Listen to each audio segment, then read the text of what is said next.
Alright, welcome back everyone. On the reloading bench today is my Ruger guide gun, chambered in 375 Ruger. This rifle comes with a laminate stock. More on that in a minute. It has a 20-inch stainless steel barrel with a 1 in 12 twist. This rifle's clear. Take the handle. I always do that. The guide gun, like all Ruger M77s, and their latest version of that is the Hawkeye, has a controlled round feed. It's a Mauser style action. The bolt is really a close copy of the Mauser action. Has the large claw extractor, 2-lug design, 90-degree bolt throw. This rifle has a 3-position safety like you'd see on a Winchester Model 70 or any of the more recent Ruger M77s and quite a few other rifles now. All the way back, of course, bolt locks, which I've mentioned before is, in my way of thinking, is a must-have for hunting in the bush, rough hunting. Middle position, bolt can operate, you can safely unload the rifle, but trigger is locked, and then all the way forward, of course, is fire. The capacity in this rifle is 3+1, 3 in the mag, 1 in the chamber. The magazine is a stainless steel floor plate. Releases right here on the trigger guard. All of the bottom metal is stainless steel on this rifle. You'll see some other rifles will have an aluminum plate. This is stainless, I verified that. And it's kind of laser engraved with the Ruger emblem. It's pretty nice. Very strong bottom metal. I really like that.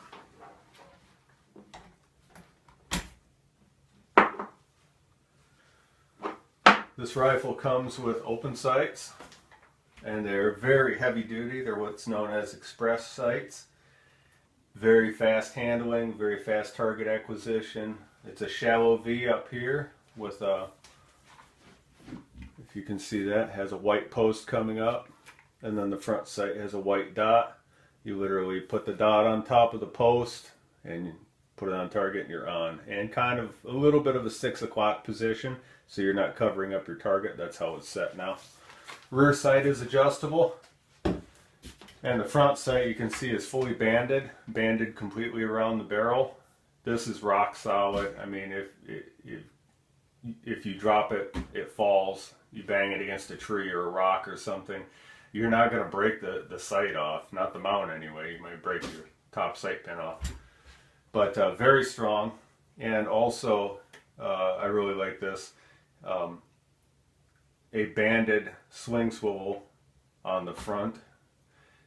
So this has 2 sling positions, one on the stock, one up here on the barrel. This is really handy in heavy brush. I quickly put my sling up here, and then when it's riding on your shoulder, the entire rifle is much lower on your shoulder, and you're not catching brush and limbs and stuff. So that's handy.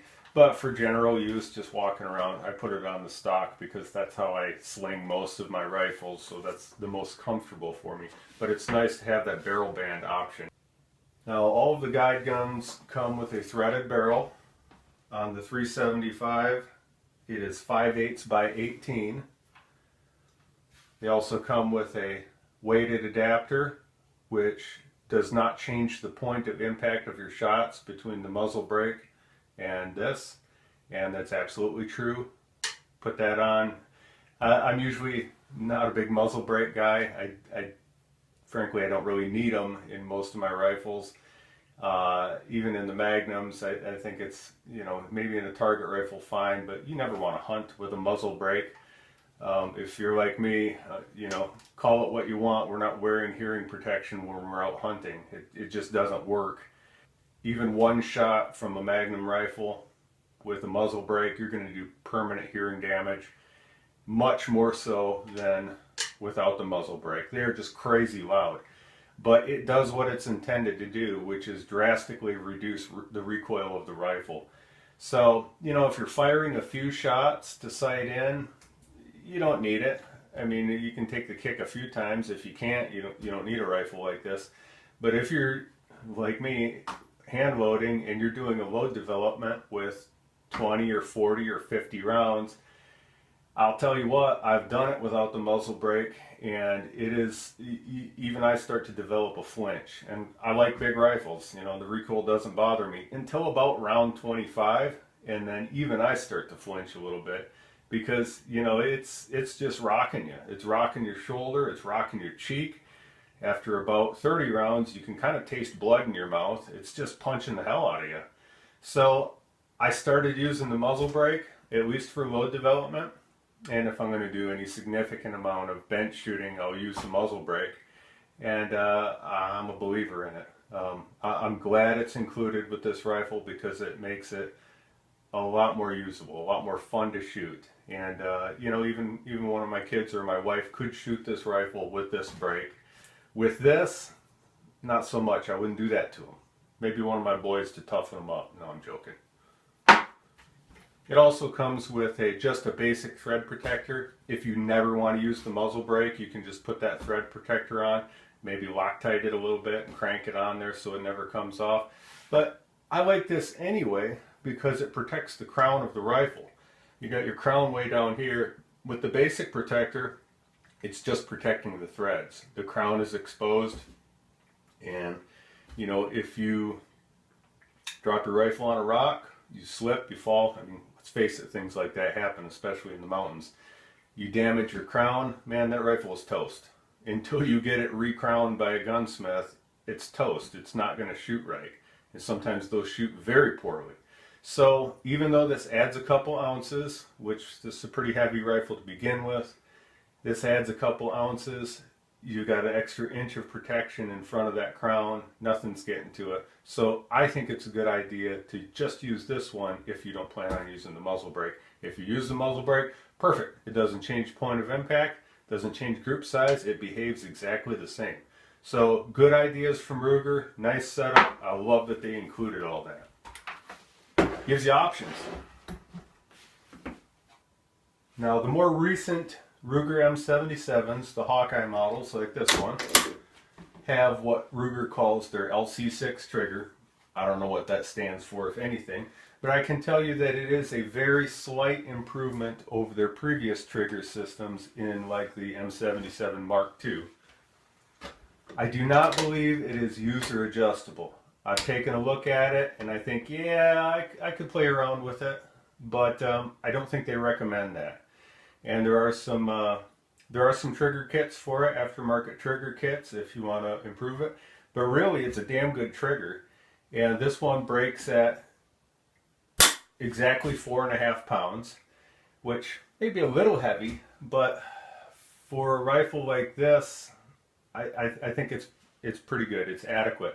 I'd like it to be maybe, I usually like my hunting rifles with a trigger about 3 pounds. This at 4.5, yeah, it's heavy, but it breaks really nice. So I'm not going to mess with it. I'm not going to order a new trigger kit for it. It's good. On the Ruger M77s, the scope bases are actually milled into the receiver. Another great idea from them. The bolt on this rifle is one piece, solid stainless steel. Extremely robust. Everything's stainless on it, the extractor. It's also ported at the bottom generously. So if you ever have a case rupture or something like that, you're going to vent your gases out the bottom rather than blowing the back of the bolt out and taking half your head off. Which, I mean, maybe that's a 1 in a billion thing, but man, if it happened to you, you don't want a 375 cartridge blowing the back of the bolt out at you. It'd probably be the end of you.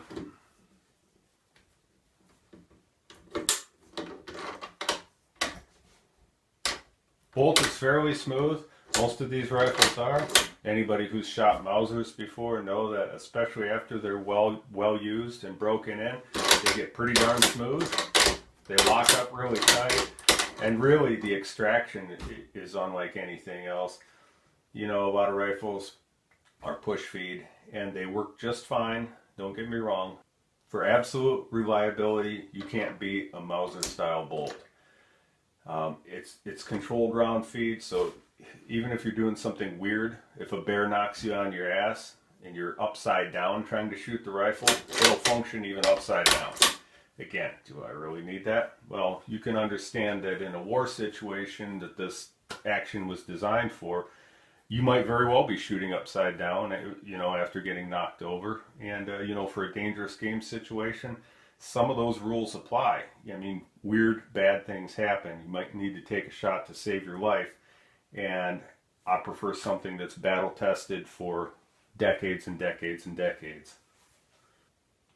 Now this rifle, as it comes from the factory, naked, no scope, no ammo, no sling, weighs 8.1 pounds.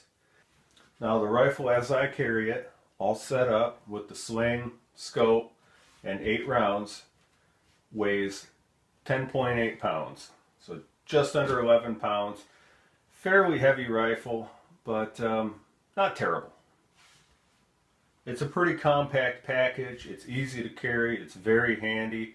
With that 20-inch barrel, it handles very well in tight areas.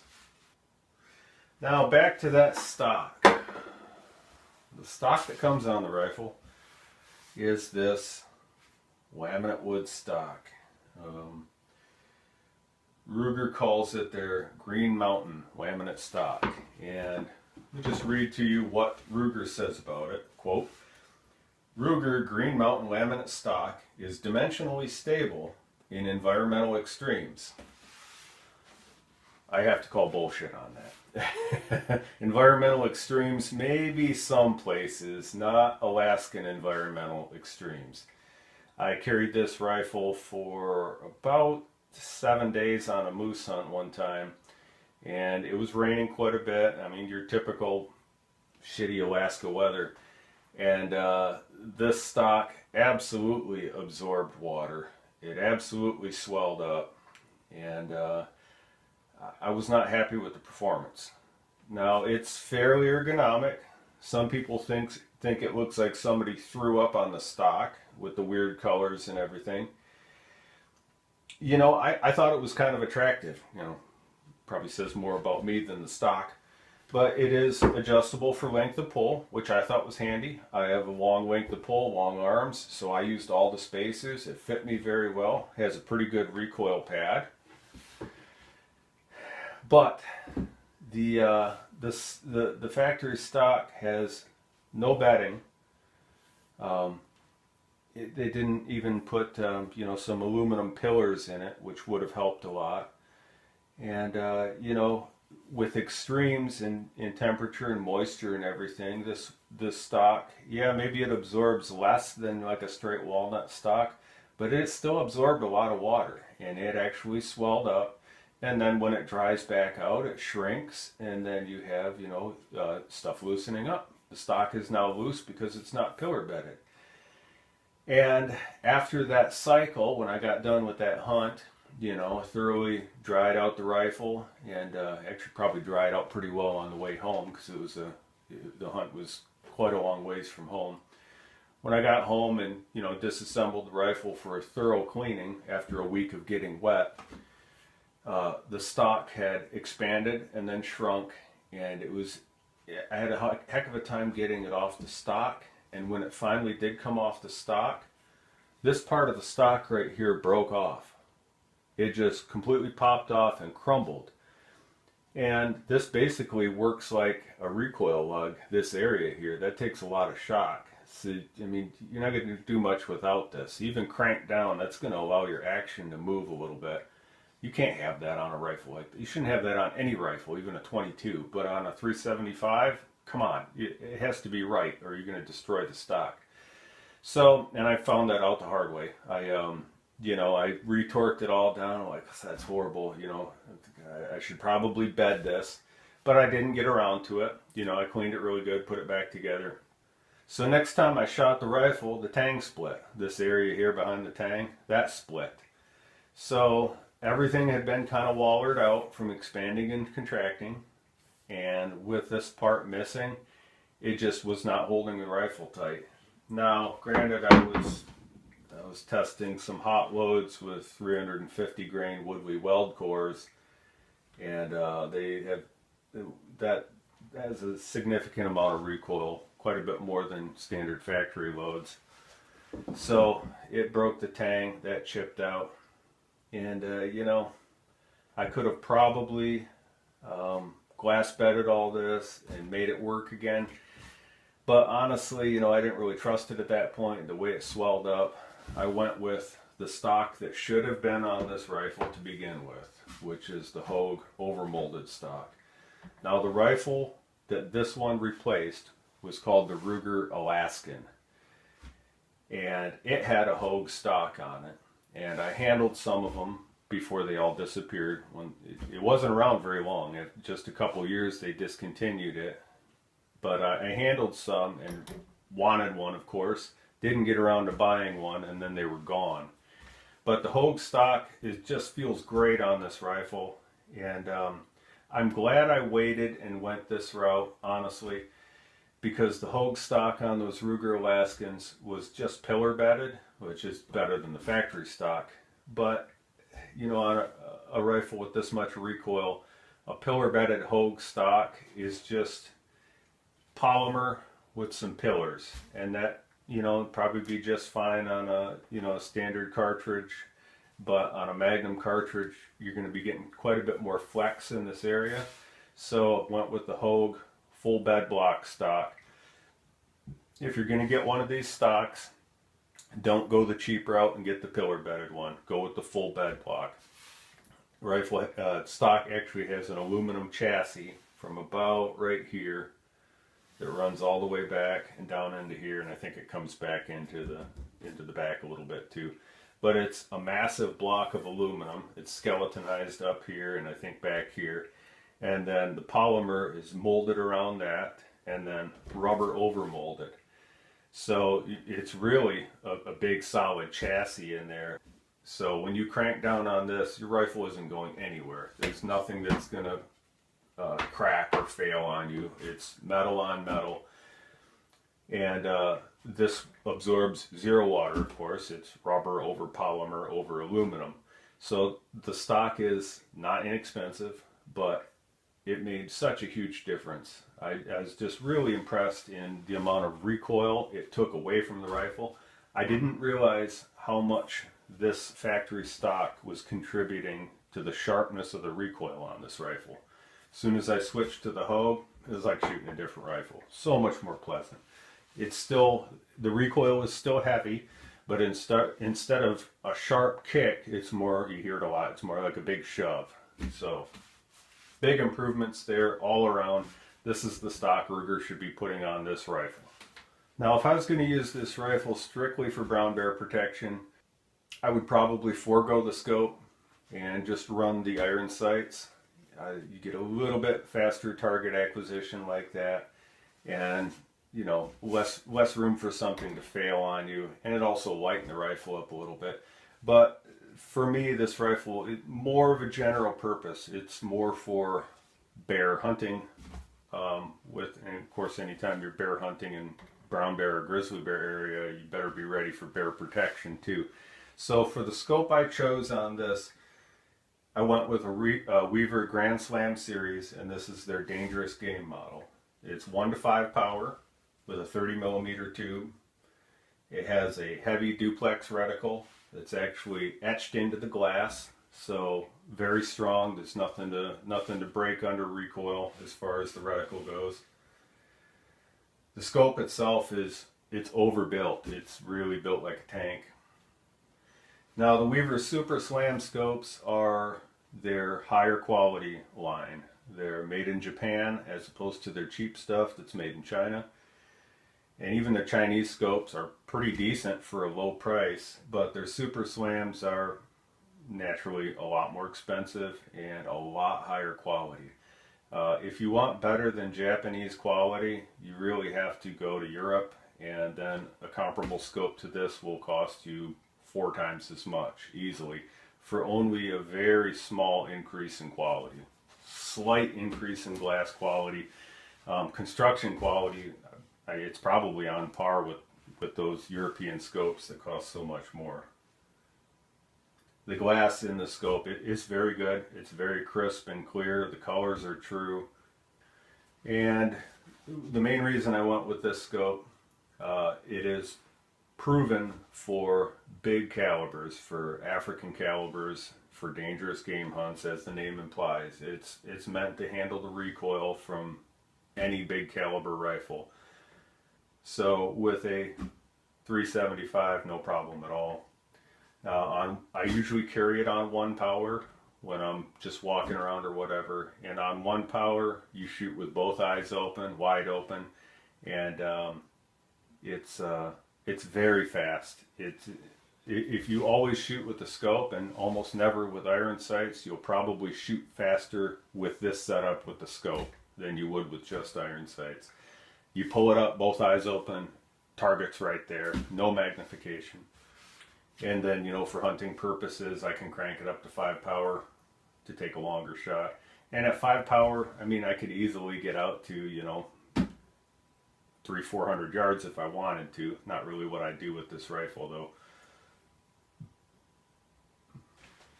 And unfortunately, Weaver, in their infinite wisdom, has discontinued this scope recently.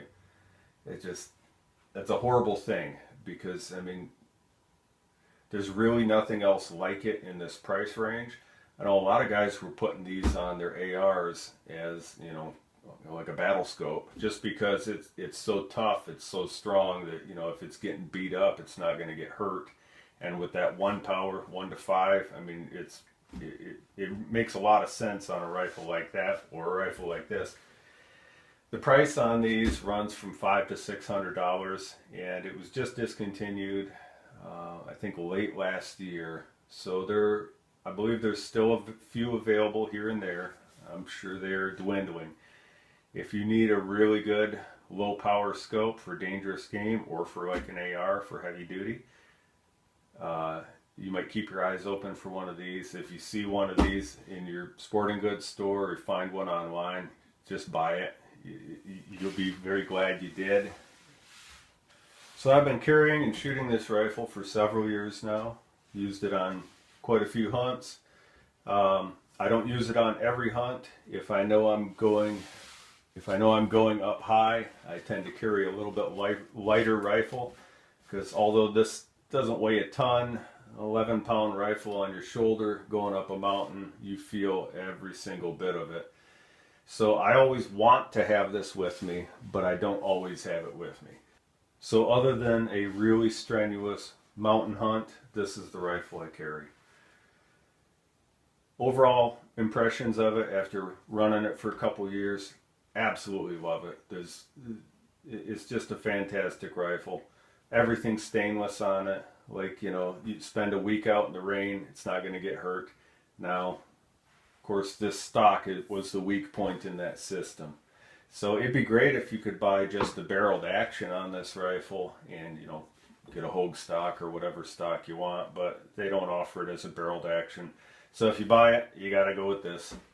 And it would be absolutely fine for most people's hunting purposes.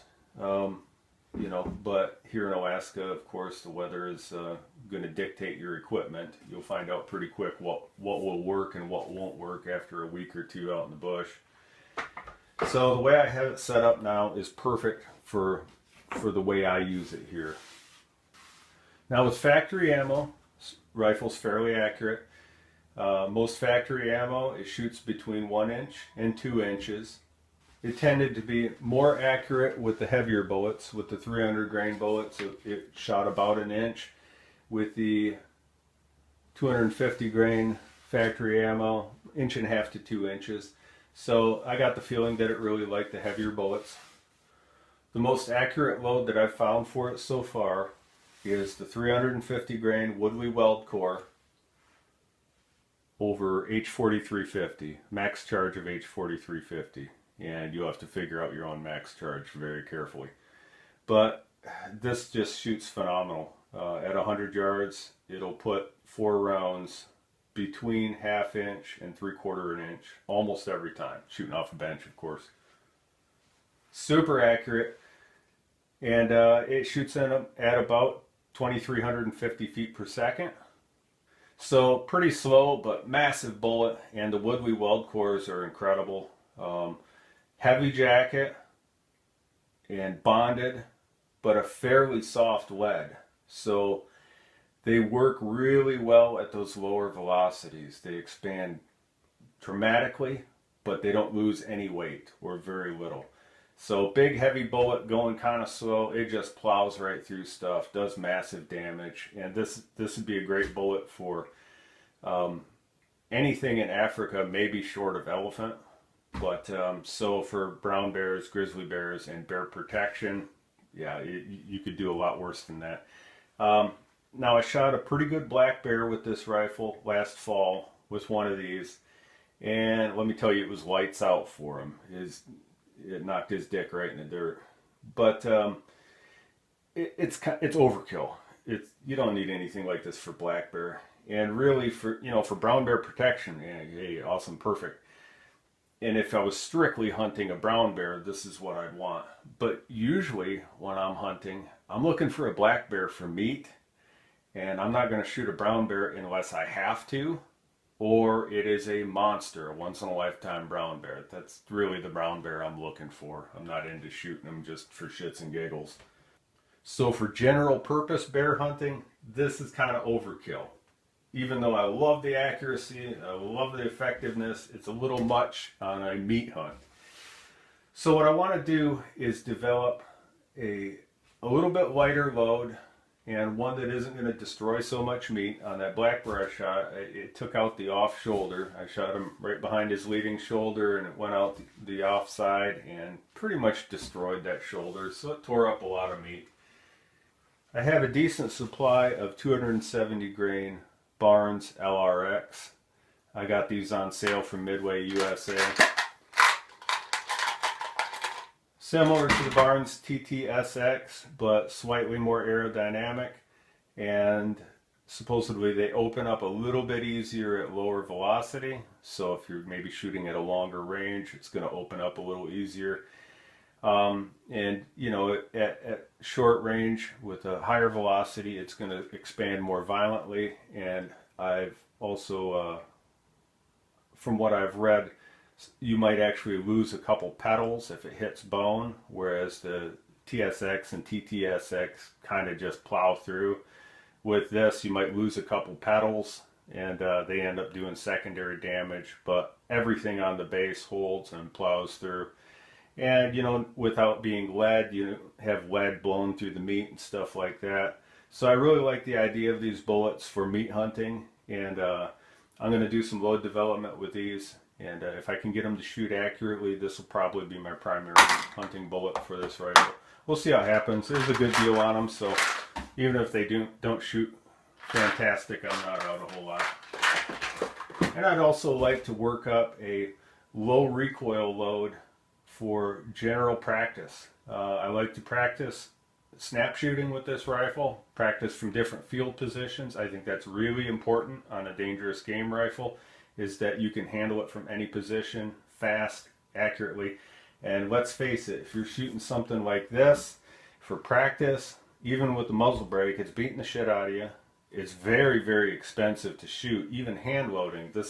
It costs a fortune for these bullets.